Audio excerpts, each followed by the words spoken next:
So my talk really gets at the heart of how invasive species or non-indigenous species are able to colonise new areas. And this is something which I think you guys might be particularly interested in, mainly because there's a lot of talk about boat cleaning and hull cleaning, and you would have all seen an abundance of literature from the New South Wales government about the cleaning of your hulls and the transportation of non-indigenous species throughout the estuaries.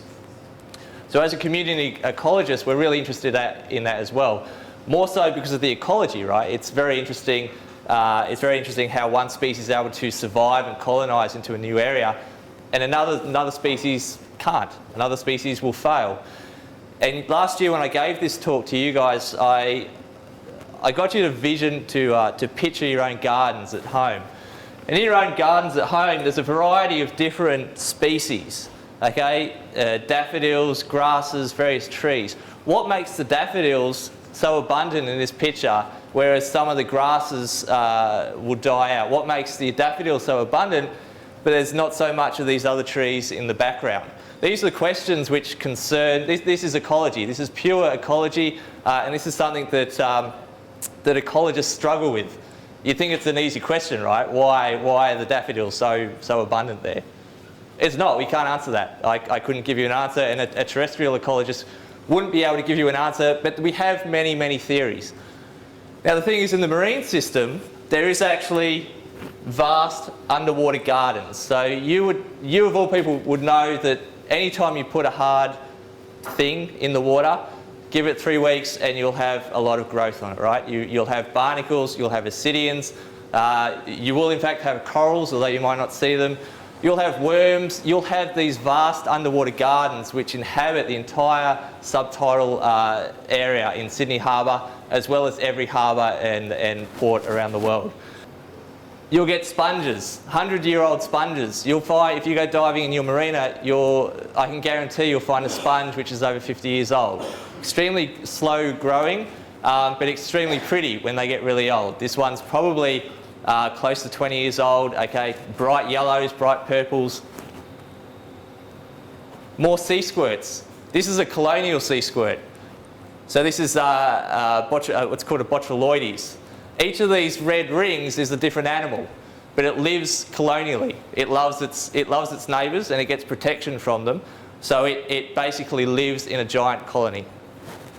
So these vast underwater gardens, again, another sea squirt, really great variety of colours and growth forms. This one is an invasive species. For some reason, all the invasive species look prettier than the rest. We have no idea why.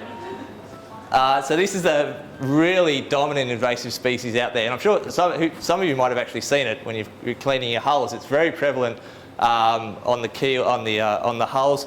Grows a lot aft, in some of the aft spaces, which doesn't have a lot of water flow over them. So you might see this near some of your props, near some of your keels, and just under the transom. This one's called botuloides. It's a sea squirt, an ascidian, yeah. So one of these colonial ascidians which Damon was talking about. Each one of these, this is actually more of an interesting one because it shares some of its duties. Each of these is an animal. Okay, it sucks in water, and that's how it feeds. It uses its muscles to suck in water, but they've said, oh, we're going to share the duty of actually exhaling that water. So you get these colonies here and up here. Each of these suck in water, each of these holes. It has a little what's called a branchial basket, which will trap food in a mucus, but then they all join together in this common exhalant siphon. So this exhalant siphon is actually siphoning water off from a whole bunch of these different animals. And that's one of the benefits of living colonially, right? You can share the duties. And this is a typical temperate forest. This is our native Eclonia seaweed, some urchin barrens, some algae down here which has been removed by those urchins that I showed you before. What I really wanted to get across here was just the similarity between what you see under the water and what you have in your gardens at home. So what I'm about to talk about now can be applied to both. This is something you've seen before. This is the bottom of your ship. This is the bottom of your yacht, basically, after 2 years.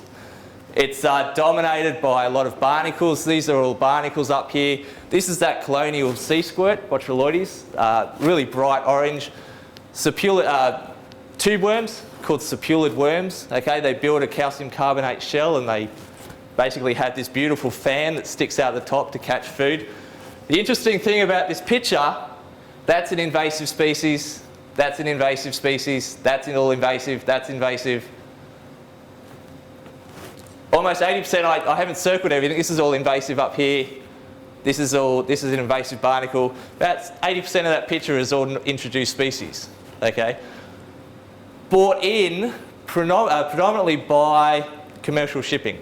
So commercial shipping, for example, has transported this, it's a very bad picture, but this clear stuff up here is something called Diplosoma listerianum. It's again one of those colonial sea squirts, otherwise known as the Siberian sea squirt, brought in by commercial shipping from Siberia some 100 years ago. Botuloides, in this case Botuloides leachy, probably brought in from Japan, again 50 to 60 years ago. So I'm going to introduce a term. Like I said, what I'm about to talk about can be applied across any system, whether it's your garden at home or whether it's underwater. That's called propagular pressure. Now a propagule is, in our case, a larvae. A lot of these organisms out here disperse larvae, so they either spawn and then they release their larvae and they let them float on the currents to settle somewhere else. Now this raises the interesting idea that a community, a species or a population can be determined by how many larvae get to a new spot, right? It's like you have a rose garden at home, you want to introduce a weed for some reason. The success of that weed can be directly determined by how many seeds of that weed you put into the garden. It's a really simple concept, right? Same thing applies here, propagular pressure. It's what it's termed. So next time you're talking about gardening, you can bust out the term propagular pressure. The thing is, it's not as simple as how many animals do you need to get a population. Yes, that's part of it. How many larvae do you need to get a successful establishment? But also, how many times do you need to introduce those larvae? What quality or how fit do they need to be? If you get a larvae which has been travelling kilometres and kilometres, it's tired. It's probably going to die.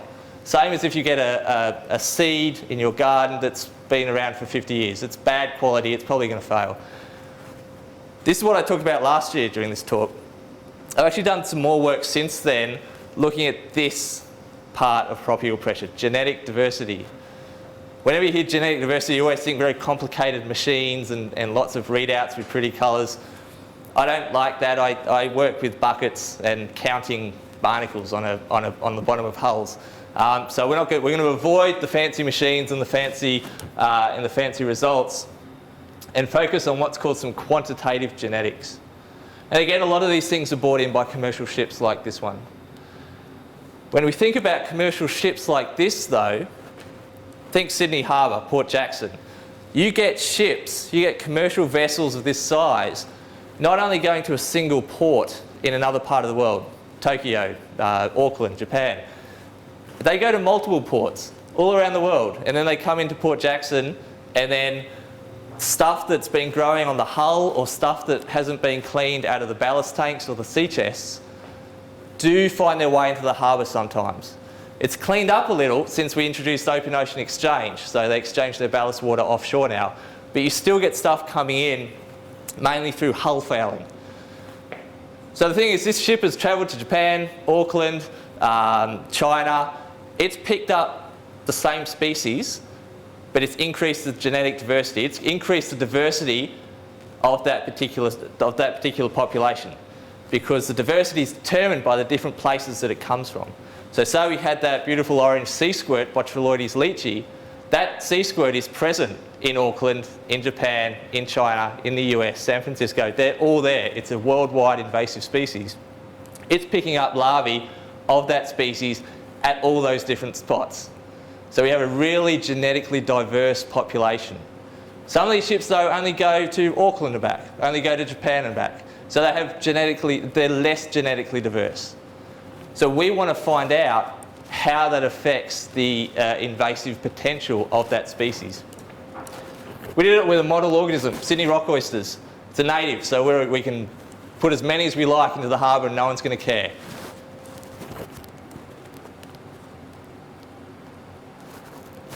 And what we do as scientists is get a whole bunch of undergraduate students to do all our work for us. So this is the trip that we did to, this work was conducted with the New South Wales government in Port Stephens. I don't know whether, you know, the fisheries centre up there near Taylor's Beach. In these 1,200 petri dishes, there's larvae of Sydney rock oysters. Now, their larvae comes from genetically diverse populations or genetically, not genetically diverse populations. The thing is, there's also 8 larvae or 60 larvae. So what we want to know is, how does that genetic diversity get affected by how many larvae are actually there, right? Because that's what that's the main thing that changes also with ballast water. Okay, you can get variable amounts of larvae in the ballast water, and you can get variable genetic diversity. So that's, to us, a simple cross experiment. You can cross genetic diversity with propagular pressure. This is the most important. This is the take-home message. This is the graph that sells this work, basically. And this was published a few weeks ago based on this graph alone. On the x-axis down here is what we call propagular pressure. In my case, I call it inoculum size. 8 larvae or 60 larvae. On the y-axis, this axis here, how many larvae settled as a proportion, okay? What we find is that when you get large propagular pressure, if you have 60 larvae in that confined space, they don't like it. There's too many larvae. They're crowded. They don't really settle. They die. And so you get this reduced settlement. That in itself is a cool result. That's something that we haven't really seen before. Larvae actually saying, no, I'm too squashed. I'm just going to die because I can't be bothered settling out. The interesting thing is, what we see here between these two dots is the thing that really makes this graph. Because we can see that the black dot here is large genetic diversity, the white dot here is low genetic diversity. And what we see, the black dot is much higher than the white dot, which means that the propagules, or the larvae, which are in more highly diverse populations, actually do far better. And we do a whole bunch of statistics to show that yes, they really do far better when they're genetically diverse. Why? Like, how does that happen? They're tiny little larvae, and somehow they're detecting that they're in a genetically diverse environment. There are 2 reasons. The first thing you can think of is, well, we've increased the propagular size. We've probably increased the chances of including really cool larvae, really good larvae, the fit larvae, like the type A personality larvae. We've increased the amount that we're putting in there. Chances are we're going to pick up a whole bunch of good larvae which can do better than bad larvae. And that's called an additive effect. That is a specific term in ecology called additive effects. But this is the only other graph I'm going to show tonight. This is the between genotype larvae, and I'll explain this a little bit more. When we did our experiment, we had 8 separate genotypes. You don't need to know what a genotype is, except to say that a larvae within a genotype are more genetically similar to larvae in different genotypes. So if I was to have larvae from a G8 genotype, they're all the same, basically, genotypically, and different to larvae from a G3 genotype. If you mix them, however, that's where you start getting differences in genetic diversity. So the interesting thing is here, no genotype, there is no type A genotypes. There aren't no rugby playing front row forward larvae in this experiment. Right? They're all pretty much the same. They all have the same response depending on whether they're high or low propagular pressure treatments. So what we think is happening is that they're actually literally picking up the fact that they're in a genetically rich environment. Possibly chemically, possibly they're secreting some sort of chemical which the larvae can say, hey, I'm in a genetically diverse environment here. This is good for me because it means I can reproduce better because I'm going to avoid inbreeding and have really strong offspring. And so I'm going to settle. And that's what we think is happening. So that obviously has the applied implications that when you have a vessel that travels to multiple ports and picks up different genotypes or has increased genetic diversity, it actually leads to an increase in settlement. And I can't leave you without giving a bit of an advertorial to our upcoming harbour hike.